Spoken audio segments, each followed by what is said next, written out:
Welcome to That's What I Call Marketing, the podcast where you will hear from the leading lights in the marketing world and listen to their unique insights. Well, if you are enjoying our episodes, please do like and review wherever you are listening or watching. It really does help us build this amazing community of marketers just like you. In today's episode, I get to interview the brilliant Tom Roach. Tom is a highly respected figure in the marketing world, renowned for his rich career trajectory, insightful publications, and significant contributions to marketing thought leadership, and is unquestionably one of the greats when it comes to the topic of effectiveness. Now, I won't use the word guru again, I do use it in the episode, but Tom has been the author of a phenomenal amount of effectiveness papers, and so certainly knows what good looks like. And today we chat about that and how that journey came about, how he got rejected by most of the agencies he ended up working for when he started out, how he was a terrible account person, and some of the things he has learned along the way. We chat about how Tom set about instilling a culture of effectiveness, so much to learn in that. Tom talks about bridging the gap between creativity and commerciality, the importance of brand building in digital platforms, and the aspects of communication strategy. He also shares insights about award-winning marketing case studies he has worked on. And again, so much to take out of listening to these and obviously reading them afterwards, but the likes of McDonald's and Sainsbury's, and explaining the power of practical strategic planning, creativity, and consistency in achieving award-winning marketing campaigns. And as if that isn't enough, we talk about Tom's path to not becoming a choral singer. Today's episode will start after a quick word from our sponsors. Today's show is supported by the Indie List, the leader in providing you with easy access to hundreds of highly experienced marketers quickly and cost-effectively. Visit theindielist.ie to speak to the Indie List team today. Are you facing the maze of global expansion? Diplomat introduces the diplomacy model, a cost-effective, innovative approach to navigating the complexities of your brand's presence in international markets. Visit diplomat.agency. If you would like to reach an engaged community of marketing leaders, get in touch with That's What I Call Marketing to discuss sponsorship opportunities. Tom, thanks a million for joining me on That's What I Call Marketing. Delighted to have you here. It's lovely to be here. Thanks for having me, Connor.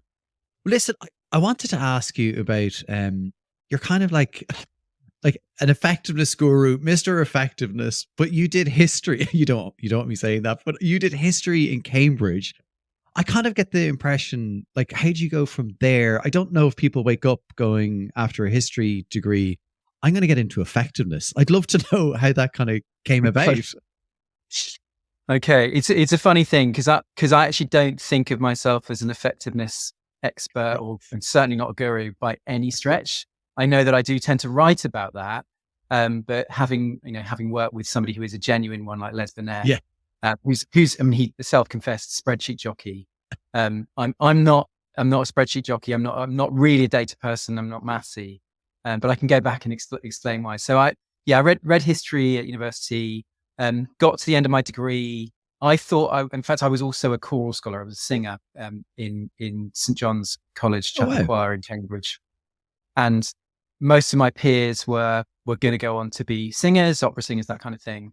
I thought I was also going to do that, but luckily for me, actually, as it turned out, my singing teacher said, "No, you're not ready for this. You're nowhere near as good as those guys. What are you thinking? You can't go to music college." So he put the kibosh on me becoming a singer, fortunately, because I would have not been a good one.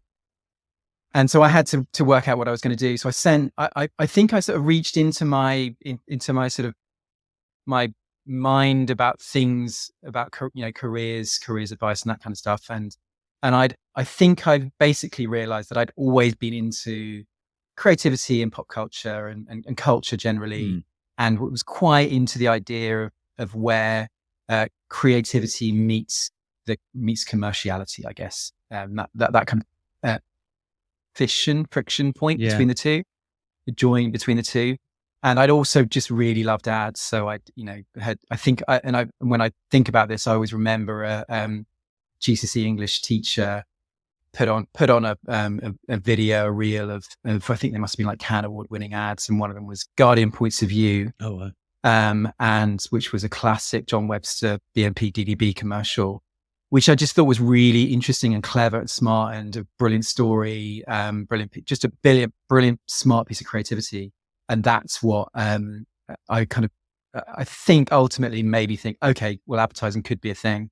And so I wrote a bunch of letters to agencies and failed to get in the grad recruitment rounds, but got some work experience and got my way in that way. So I kind of worked in an agency when they were pitching for some stuff. They won the pitch, and then I was in. God, that's like it. I'm fascinated with those journeys. Like, you know, and there are always these moments where, like, as you say, you know, the music teacher's like, yeah, you're not quite ready for this. Not just not ready. He was like, his actual words were, music college is not remedial class. And that was a blow, but a fortunate one. You've worked in incredible agencies, in like AMV, BBDO, Leo Burnett, BBH, Adam and Eve, and now Jellyfish.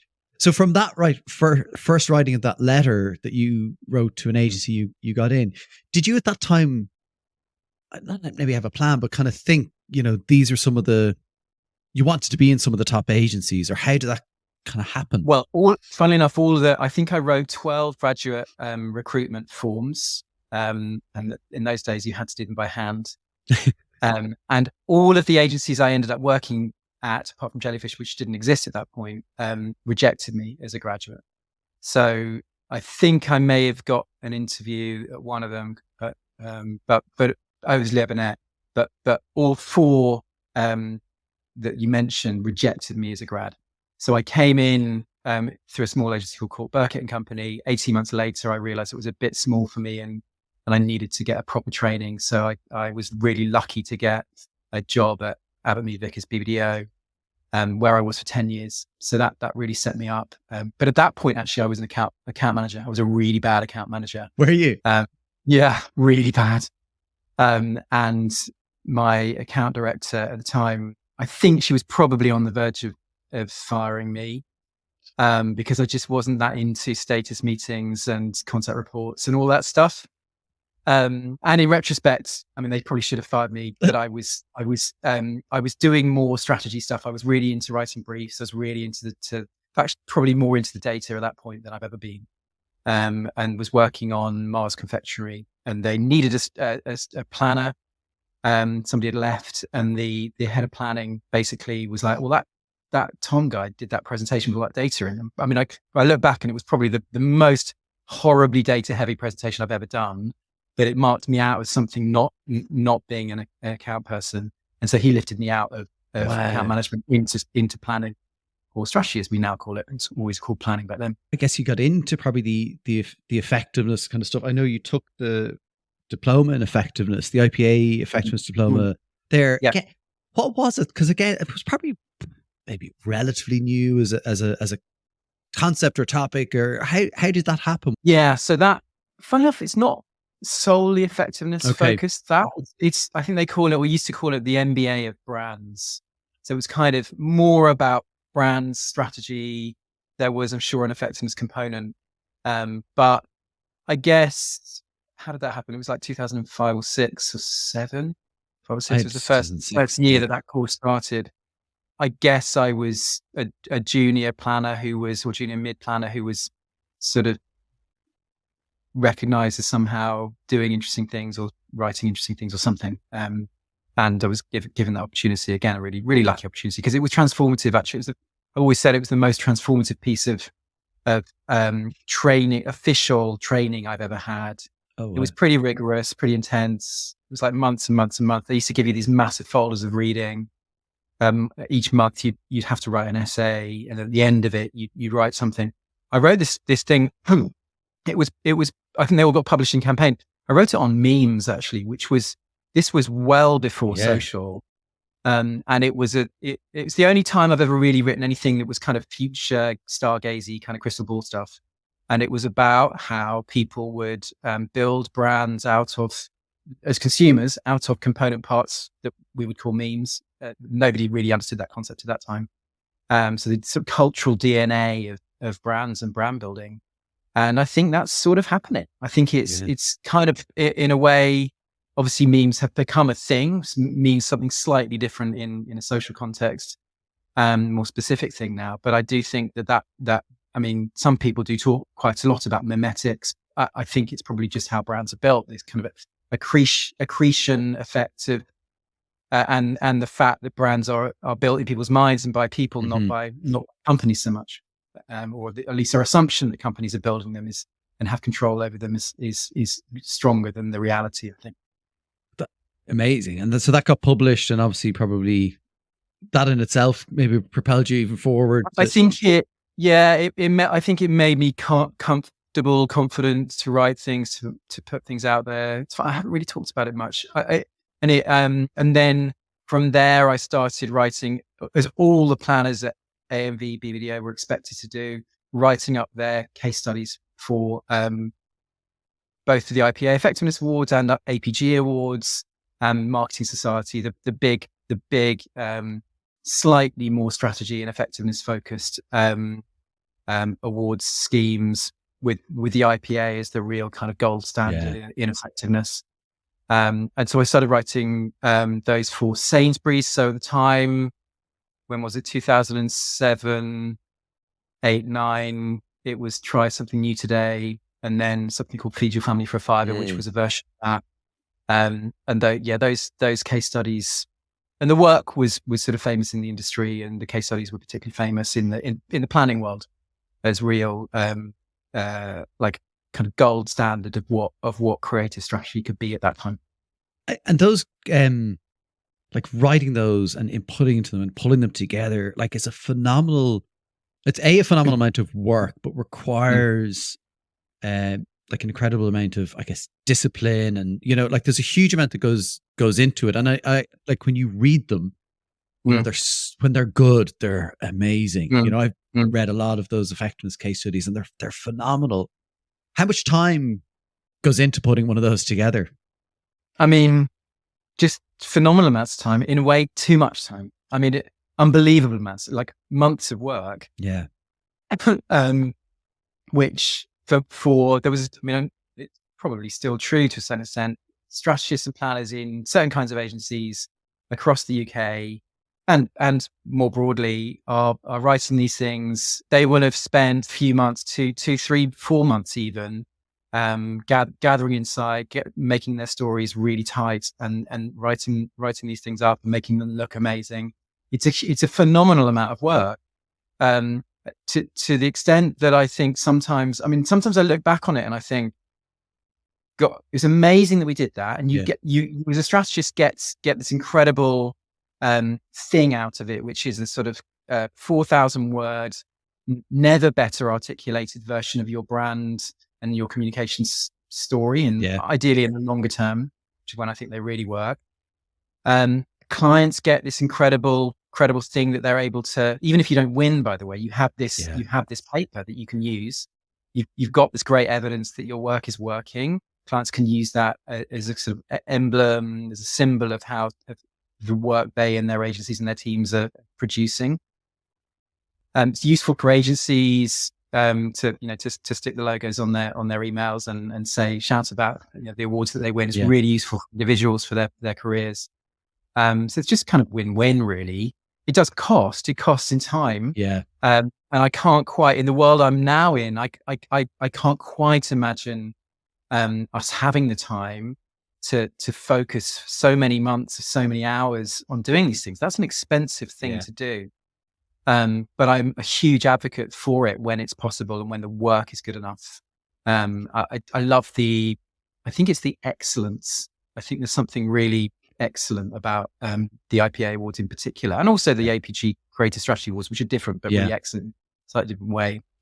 And I think for probably the other benefit is for people entering the industry or students or, anyone like reading those and kind of getting to grips on, and even, going back in time to read a Sainsbury's or, whatever it is, actually reading them and kind of seeing what excellence is and can be, like, it's incredible. So like there's almost a legacy effect of them, that they can still be around and people should really dip into them and understand the history of this.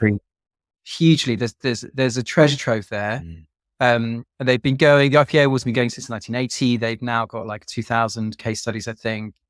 That they are probably the single greatest body of evidence that advertising works, particularly brand building advertising. And of course, the data bank that came out of the case studies is the foundation stone upon which Les and Peter Burnett Field have done all of their, most of their analysis, and to kind of prove the meta case for it all. So it's just phenomenally valuable to the industry, not just the UK ad industry, but globally. And it's something we as the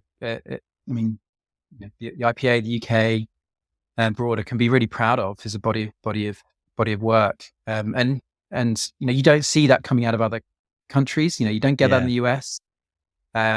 Australia, New Zealand have a bit of it. Yeah. You touched on Sainsbury's, and I don't want to go into too much detail on it, but when I was reading up on it again, one of the really interesting things that came across for me, and I was interested, you talked about the data stuff, but the idea of simplifying things down. So correct me if I'm wrong, but there was a goal for Sainsbury's to increase revenue by a certain amount over a certain period. And actually it was a simplification of the problem. I'll give you the numbers. Yes. Yeah. So I came to it after this bit of fag packet maths was done, but Bridget Angier and Craig Maudsley, who were later to become the CSOs at AMV, they pitch meeting. I think they all went away for a weekend somewhere, I think to Peter Suter's house in the country. And they took the goal on the brief, the client brief was they needed to increase revenue by 2.5 billion over 3 years. And most minds would just see that as a BHAG, big, hairy, audacious goal. That's kind of, a youthful statement of ambition, but isn't necessarily going to be useful to creative people in thinking about the problem. Yeah. I don't know at what point or why they decided, no, let's interrogate that 2.5 billion, but it unlocked something, which was they took 2.5 billion, they divided it by the 14 million customers that Sainsbury's then had a week.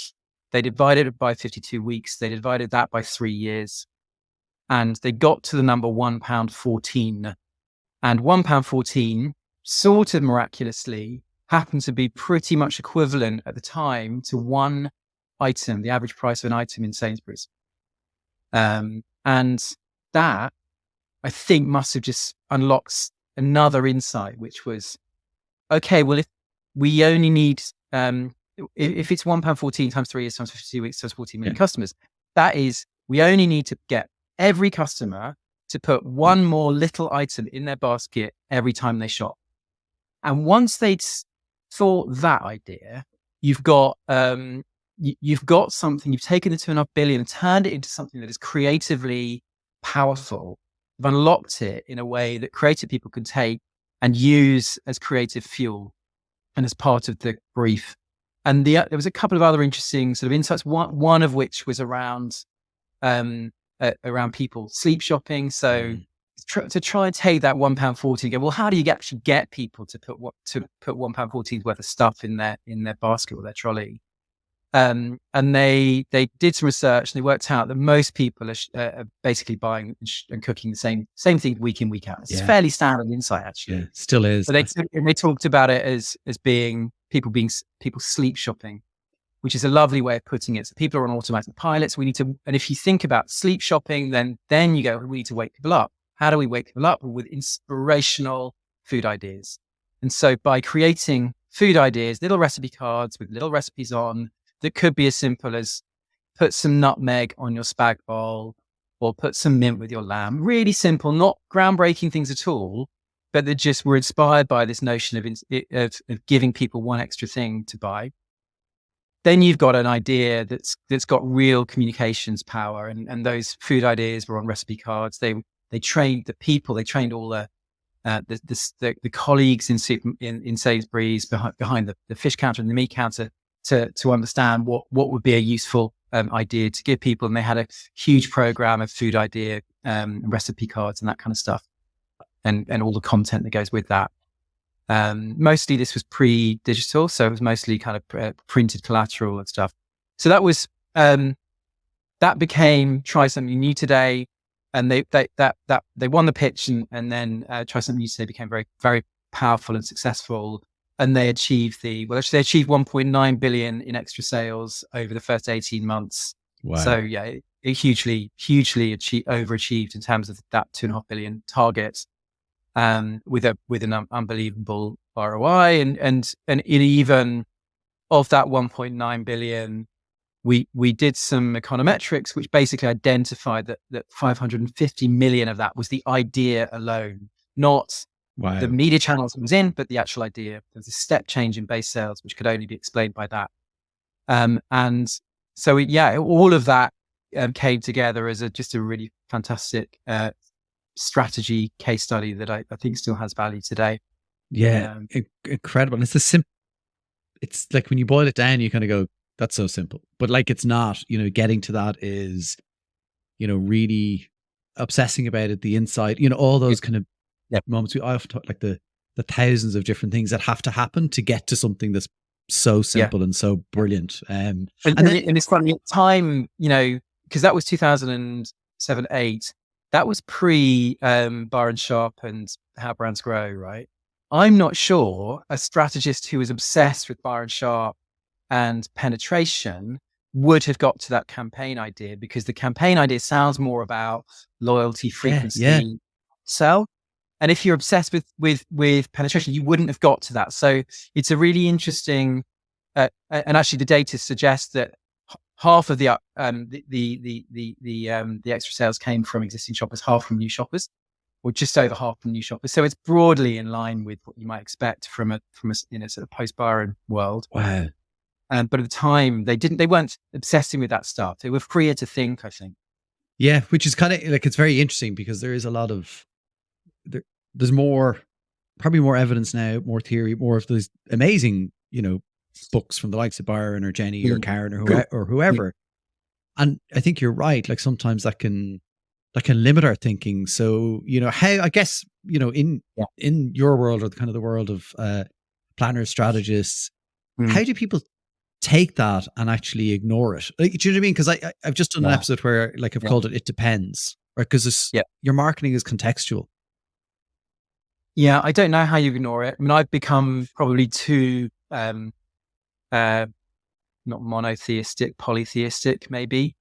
But I'm certainly at times been too reliant or too interested in frameworks.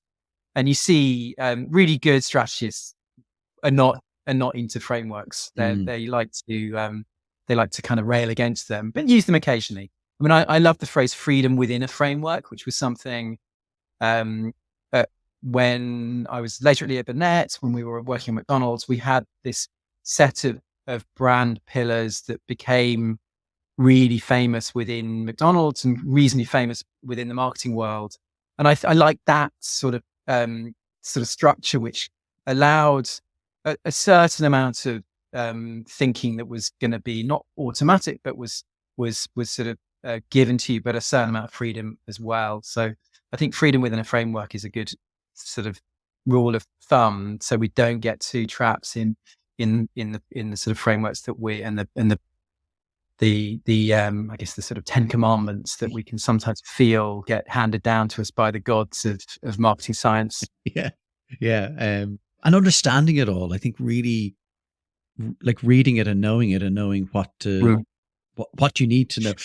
On the McDonald's thing, just curious on the pillars. Were the pillars things like, it had to be in a McDonald's restaurant, it had to show, like, were they the kind of pillars, or were they more strategic around? They were more strategic. So what they were, they identified essentially, it was a really interesting journey from that they were had historically in the UK been pretty focused on short-term sales, value saver menu communication, and also some of the promotional stuff. So every 6 weeks there'll be a new promotional window with a new menu item or limited edition products.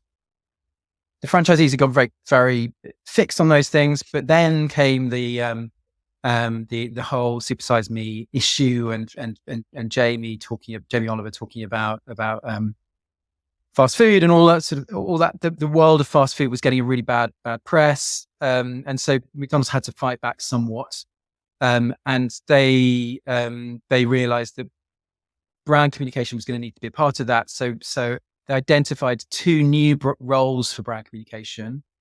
One was trust. So they needed to win back the trust of their particularly their family audience. So parents and kids. And they needed to also reignite the spark of, let's call it, love or appeal or familiarity that they used to have or previously had with their core audiences, with the young adult audience. They'd spotted that people were not sitting in the windows. People were sitting further deep in. They didn't want to be seen. Wow. So there's this kind of stigma attached. So they need to get rid of that stigma.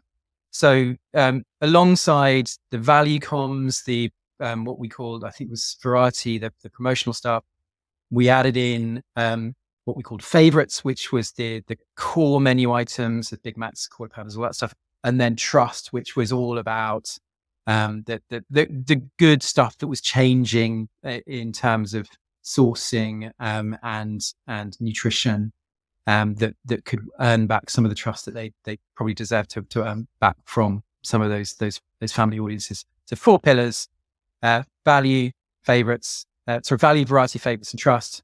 And they were essentially campaign strands. Right. And you can still see it today in their communication.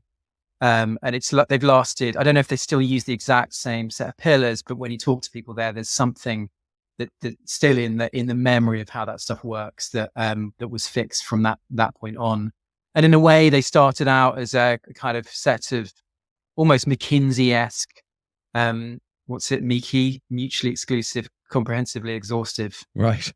Communications pillars, brand pillars, and they turned into kind of creative comm strands, I think.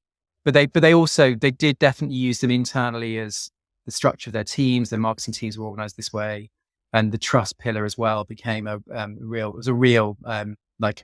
there was a trust team in McDonald's who were constantly working on sourcing, sustainability, all those kinds of issues. So it wasn't just marketing; it was more. Business. It was deeper than that. And I think when things, I talked to Mark Sands and Diageo about their dweeb process, and he was saying that it's across the business, everyone gets trained on it. So I think when things go across the business, then it is the such a huge impact. I want to get on to kind of more present stuff, but before I do, your journey kind of in effectiveness continued, and I know in BBH, they won the IPA Effectiveness Company of the Year. And so I'm just curious, obviously through the journey of all the agencies, you've kind of worked in this area a lot. What were some of the things that you were able to do to kind of create a culture of effectiveness in some of these places? And for anyone listening who might be trying to instill that now. Yeah. So at BBH, so I went there in 2014 from Leo Burnett, and I was given a specific task initially. Actually, they wanted someone to start winning IPA awards again. I just managed to achieve that at Leo Burnett with McDonald's and AMV with Sainsbury's. And then a couple of years later, they'd gone a bit off the ball, I think, at BBH in terms of their effectiveness awards. And they wanted to get that back. They wanted to get their mojo back, if you like. And the CEO at the time basically tasked me with sort of getting it back into the heart of the culture. It always had been really important to BBH. Their mantra, which I loved at the time, still do. It's our objective is effectiveness, our strategy, creativity. Right. Two sides of the same coin, effectiveness and creativity. Divide them at your peril. Remember that clients really need effectiveness. And as a creative agency, as a creative industry, your role in that, your strategy is always going to be delivering creativity. So if anybody tries to tell you that creative isn't effective, or effective work has to be really hardworking and dull, just that was not in the culture of BBH or AMV or any of the places I worked at. So it was about getting that back. And so what we did, it became an exercise in just making all the strategists write their case studies again, being really clear about what the headline stats were. What was the big headline that really proved that this was some of the most effective advertising in the UK or the world or wherever.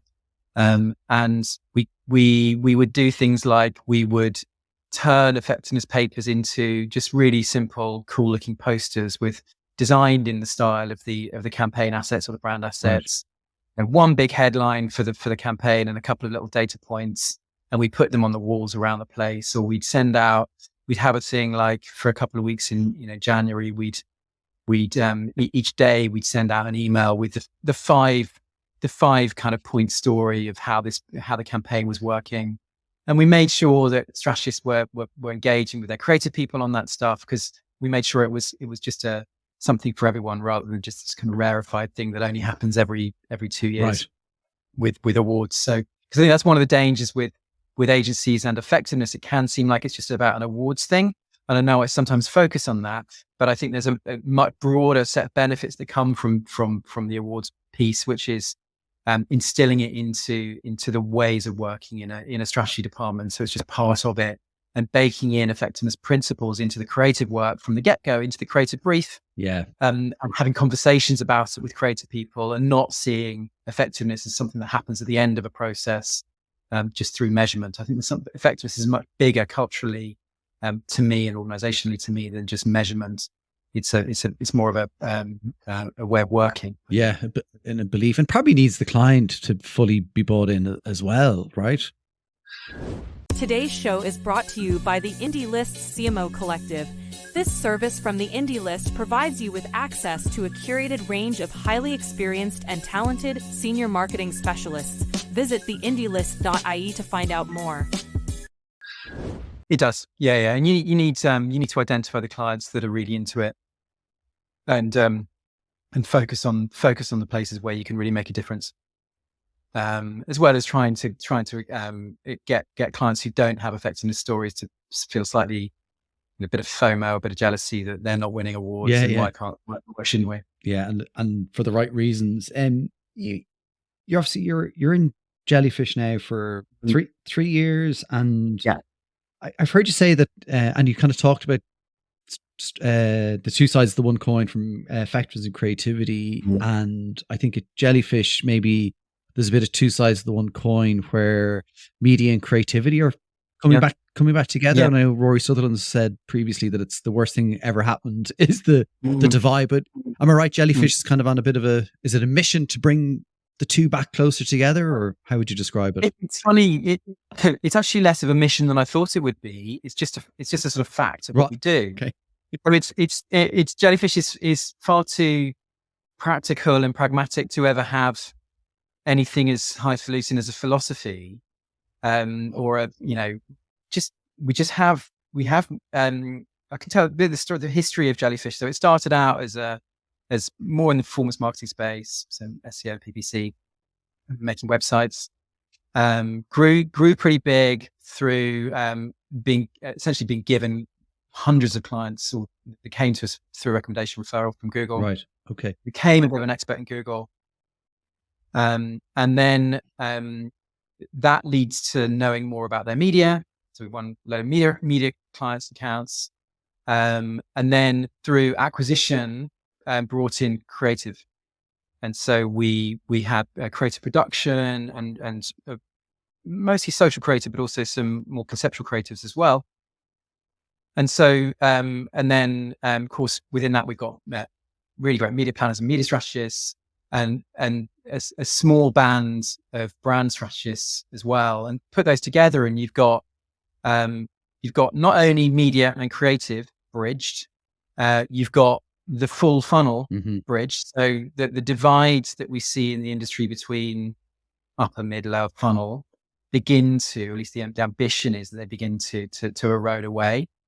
Because those silos just aren't there. So any of the silos become bridgeable. And so we've got sort of everything, and we're able to service all sorts of clients in all sorts of different ways. We have some that are just media clients, some that are just creative clients, some that are purely social, some where it's where the creativity is broader than that.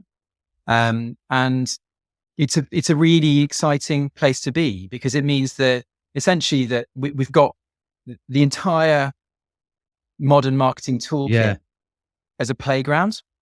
And if we can connect up the right individuals, the best experts who know about each of those things, because all of those things are specialisms. Yes. And of course, some agencies will say, no, you only want to focus on one specialism.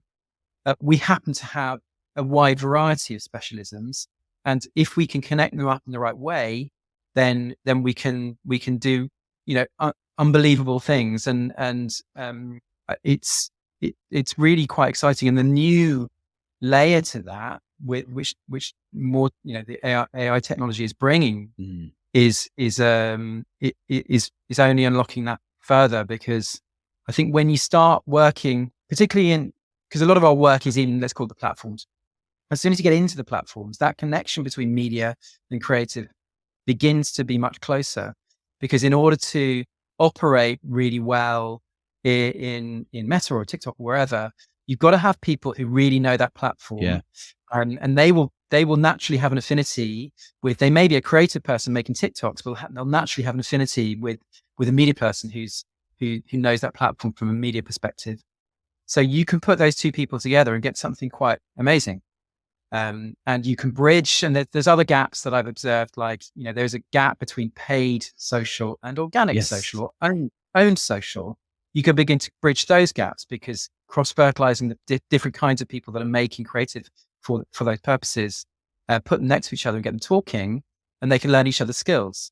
And so that's quite an exciting opportunity as well. So, and we'll talk about that as one social. So we like to think of social as being a big playground, admittedly, with lots of different tactics and lots of different platforms, but quite an exciting playground where you might, do your experimentation with organic. You might see what works, test what works, and then put some money behind it. And then you might scale up those campaigns, the stuff that really works, to get you the reach that that paid advertising can get you, but that organic content won't often get you. So that's sort of, that's the theory.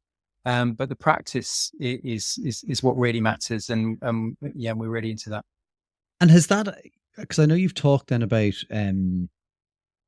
the role digital can play in building brands. Has this work with Jellyfish kind of allowed you really see that firsthand? Because again, there was a belief, that no, you can't build a brand on digital. I came across that in my previous organization. Like, no, you can't.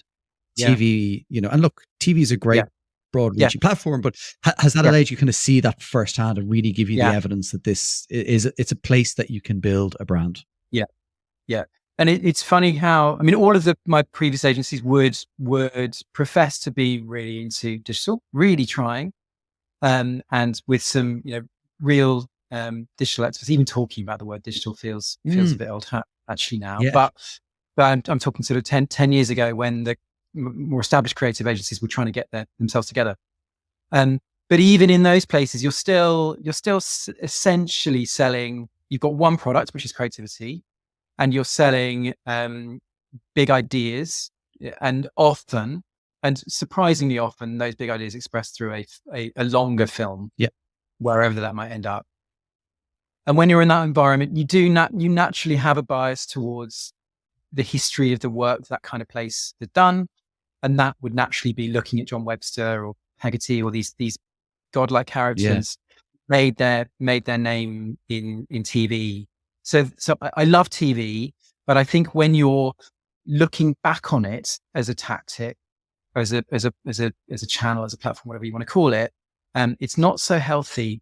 And it's only by you can see that the decline in linear TV viewing now is leading to many more mainstream clients needing to believe, and wanting to believe, but also discovering that in some of these newer digital platforms, brand building is perfectly possible, and is happening and is measurable in a way that maybe they've just been slightly blinkered to before, or their agency partners hadn't kind of opened their eyes to before.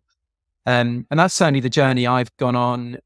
I'm aware that your biases are slightly determined by the places where you work. And so, of course, I work in a place which has this wide variety of new platforms, or platforms that at our fingertips.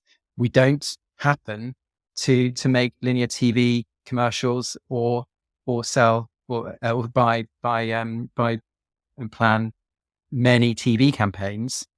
We'll do connected TV.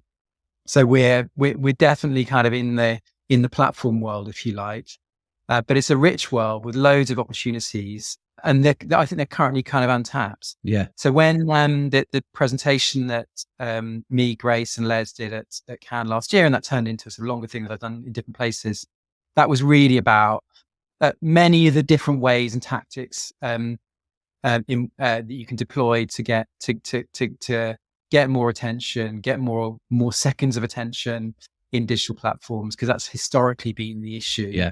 Get people watching more of your video. And video is the place where the kind of emotional resonance is possible, that enables brand building memories to be encoded. And so there's plenty of video happening. And of course, as we have video platforms that have been built video first, that becomes even more possible. So if you look at YouTube and TikTok is, I guess, the prime exponents of those. So it's the notion. I think there are fewer and fewer clients who believe that brand building cannot happen in other than TV. But there are still clients that are fairly TV first. But when you look at the actual, I think it's 51% of all commercial advertising exposure is now non-TV. And so you're in a world where I think where there's somewhat of a tipping point where digital first becomes important, and that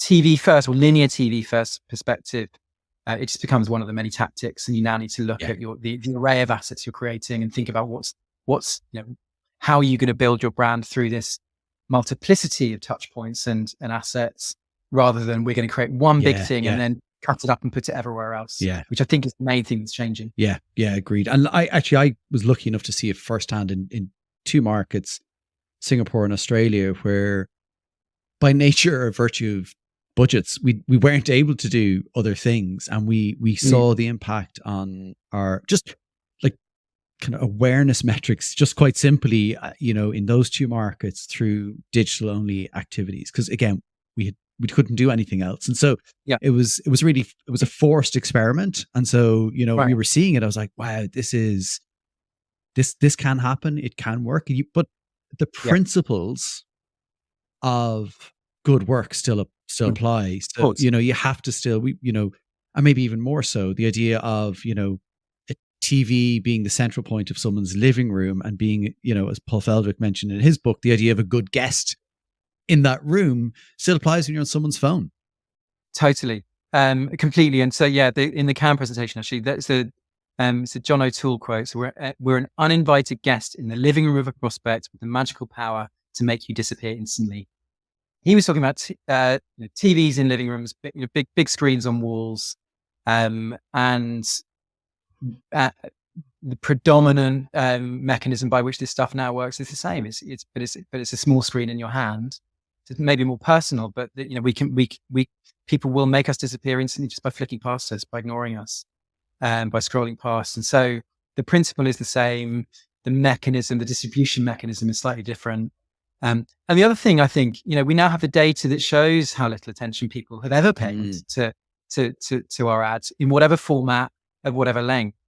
And when you look at those retention curves across all media, they're all pretty weak, even TV. So the notion that someone is glued to their TV screen, obsessively, hanging on to every second of your 30 or 60 second, or even your not. I mean, who's ever seen a 90 for a while? Yeah.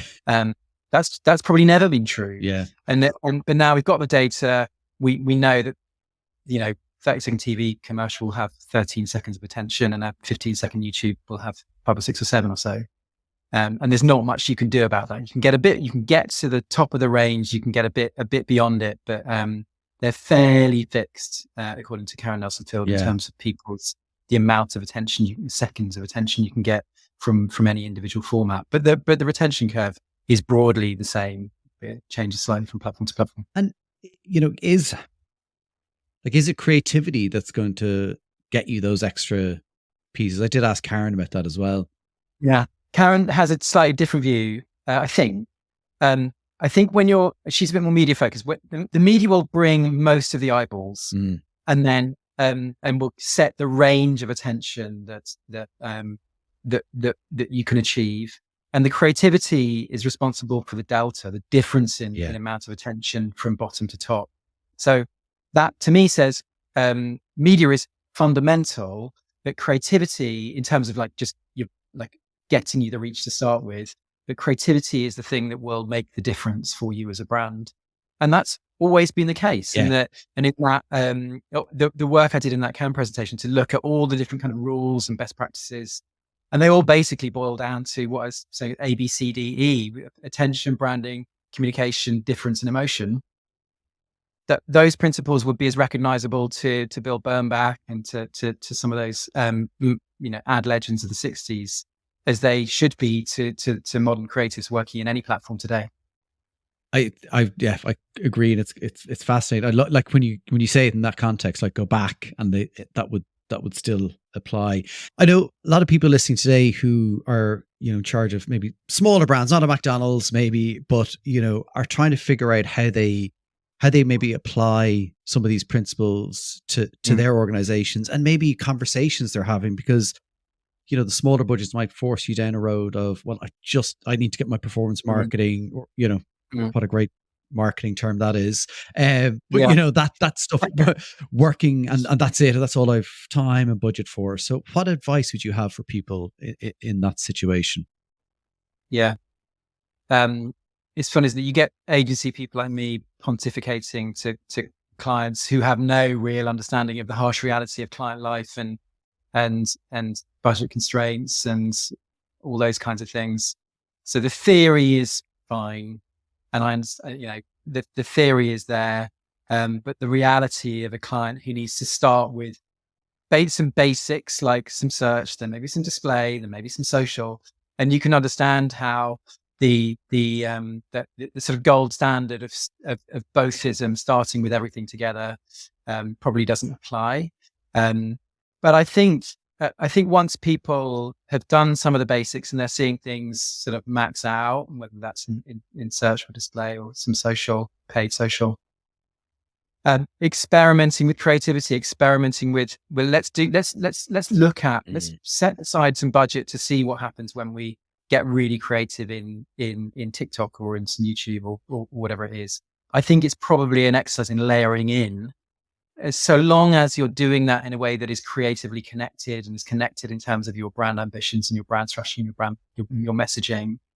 I feel like that's completely okay to do. Even, obviously the kings of this sort of the 60-40, Les and Peter, their work says you can start, if you're launching a new brand, if you're a small brand, you can probably flex the ratio in the opposite direction.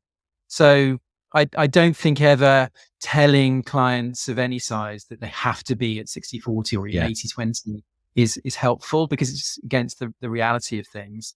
But allowing clients to edge their way towards that and seeing it as somewhat of a maybe a North Star or kind of somewhere to head to. Or even just experimenting your way towards it. It was Gusto in the UK. They were very predominantly performance focused, and they kind of rethought everything, and they worked out they needed to create a stronger pool of future demand, to priming new customers who would then fall into market and be kind of harvestable. And they did that incrementally, and they got to a place where I think they ended up at 60-40 without having aimed at it. So I think it's a step-by-step thing. Yeah. And even, the McDonald's story is sort of similar, where they had to convince the franchisees to allow them to do some brand campaigns, and they layered those in over time. It wasn't suddenly we're going to go all in on brand. And that in itself is pretty dangerous. I think when you have people zigzagging, not that it wouldn't or couldn't work, it's just that it's hard to see it working immediately. So it's more likely to get kind of switched off, and for somebody to come along and say, well, that hasn't worked, we're going to do something different. And then by doing that, you create inconsistency, and inconsistency creates waste. Yeah. And chopping and changing is never good. I've seen that where, big investment, short-term view, and people didn't work, cut, whatever reason. And, I've had an experience before where there was a conversation around potential budget for a particular market. And I just said, if we can't sustain it, spend it somewhere else. Put it in a different place, because it was so wasteful. Yeah. The amount of times, I think we've all seen it. New CMO comes in, or new marketing director with a different philosophy and says, this is all about brand now. And they get a new agency in, and the new agency, of course, is obliging and creating a new campaign that is necessarily way too different from the last, disconnected. And they probably then don't have the right measurement in place.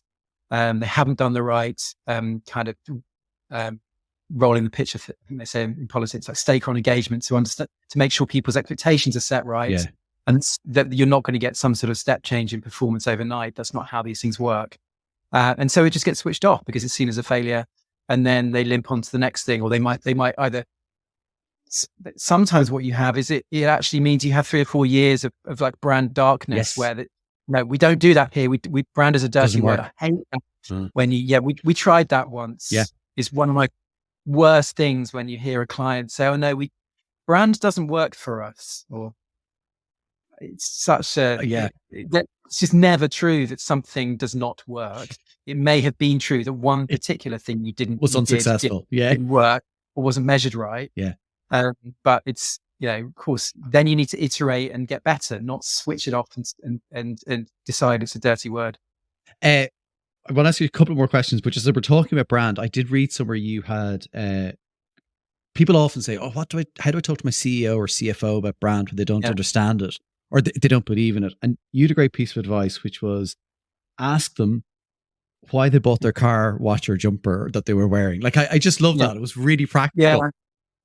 It's a classic. I've had a lot of conversations about this issue of often CFOs, finance people, not getting it, and usually the advice from people like the IPA, really good advice, is learn the language of the boardroom, understand and learn the right terminology so that you can have these kinds of high level conversations. And then they also the standard thing often from an agency perspective is you're asked to create a kind of a selling deck that persuades that kind of individual in leadership in an organization of the benefits of brand building activity, or the benefits of balance, or whatever their particular issue is. And of course you end up with all the familiar Binet field charts, and you might try and make the data a bit more appropriate to the particular brand. But what you're still doing is I'd say like a system 2 approach, which is trying to persuade somebody of the benefits of something through facts. And we know as marketing people, as communications people, that system 2 is useful, but it's not the only thing, and it's probably not sufficient. And so something which is more of a system 1 approach, which is more persuasive or emotional or human, as simple as, why did you buy that Rolex? I think can have an interesting impact on a kind of personal level. So it's a useful way of just contextualizing for somebody that may not have appreciated what it really means out of the context of the spreadsheets and the budgets and all of that sort of stuff. What it means to build a brand. When I read it, I was like, that is just brilliant advice for anybody who's struggling with that today. You mentioned previously, we were talking about the kind of effectiveness work, and maybe we don't see as much of that in the US. And I know there was commentary earlier this year about US marketers not as strong as we're seeing in other places. And like, I know a lot of US marketers, and I think they're incredible. So there's differences though, and I think there's some really important differences for me, my understanding of the US market, in that it's huge, right? So first of all, there are different types of marketing that you need to and can do there that we don't have over here, right? Even on TV buying, you can buy TV at a very kind of almost granular level in a big city, which isn't as easy to do over here. But that's just one example. I find it like it's just it's a vast territory. I'd love to get your views on it. Yeah. So the US and it's kind of there's this UK, Australia, New Zealand, non-American English speaking world, which I think believes itself to have a some sort of monopoly on the idea, the theory of marketing effectiveness or marketing science. And I think from a position of sitting in the UK, not being as familiar with the US market, and I'm really not, it's easy to believe that that over there they're just not that into it. I think it's probably true that they're not so into the theory, and it's true that Ritson's penetration is if you do a share of search analysis on Ritson might do that. fields, Scott Galloway, you would see that Scott Galloway and Gary V, well, maybe less Gary V at the moment, but Scott Galloway, vastly greater sort of share of mind, share of search, all the shares than any of the UK or Australia or New Zealand effectiveness people. Byron Sharp, even How Brands Grow. It was a survey done about 4 years ago, I think, in UK, senior UK and Dutch marketing people. Only 11% had read How Brands Grow. Right. You can imagine what the penetration of How Brands Grow is, therefore, in the US. I imagine it's well under 1%. Yeah. So they just have it's a different market with different touch points and different priorities. I think it's probably more hard nosed. The commercial reality of business in America it's really competitive. Yeah. And they have different things they look towards. I think they look towards the tech world. And Scott Galloway is very much in that kind of that sort of tech space. The way he talks, the kind of philosophies they have, which are much more about building and testing it, creating product market fit, getting word of mouth virality. Far more predominant than over here, where we're able to talk in these rarefied terms about brand building. Yeah. And so I think this notion that we could somehow just get the Americans to wake up and read our books and articles and buy our training courses and all the things that all these characters are trying to sell, because they're all selling something, right? And they've spotted there's a market. So this debate really is about UK, Australia, New Zealand experts wanting to sell stuff in the US because it's a big market. That's what's going on. Yeah, it is, and it's they're wildly different places. It's fascinating. And if you do want the US to be a bit more, I guess, thoughtful, or maybe practice more of this stuff, it's not going to be about selling them theory, because they're deeply practical. Yeah. Bunch of people. They might want case studies. They might want examples. They'll certainly want it to feel homegrown. So get Americans on a stage talking about how they've done it, how they've turned their companies around through these kinds of methods. Yeah. Don't show them marketing science. Don't talk about it as theory. Talk about it as practice in their language. And I think you're probably able to get them to buy into it. But that's even if you believe they're not doing it anyway, which I think is debatable. Yes, exactly. And you'd want probably strong evidence. But I do remember, like, on that point of kind of maybe the theory, I do remember not too long ago, maybe kind of a year and a half, 2 years ago, somebody a very senior marketer trying to make a case to not cut off brand, just talk about recession and all that kind of stuff. And I remember drip feeding them like a ton of information from WARC and other places, and they hadn't seen any of it. Yeah, no, it's certainly true. And I sort of exaggerate to make a point, but it's true that there are, I've got clients who are in the US and have found a kind of secret weapon, which is this body of learning and body of work. Yeah. They use sparingly, and they use the practice more than the theory. The theory they've got in their heads, they're not showing Binet and field charts, but they're using that to have high level conversations which persuade their stakeholders that they want to do a test in this city, or we want to do something, more upper funnel work, or we need to be exploring brand campaigns in certain ways. Yeah. And so they're doing it in a much more practical way.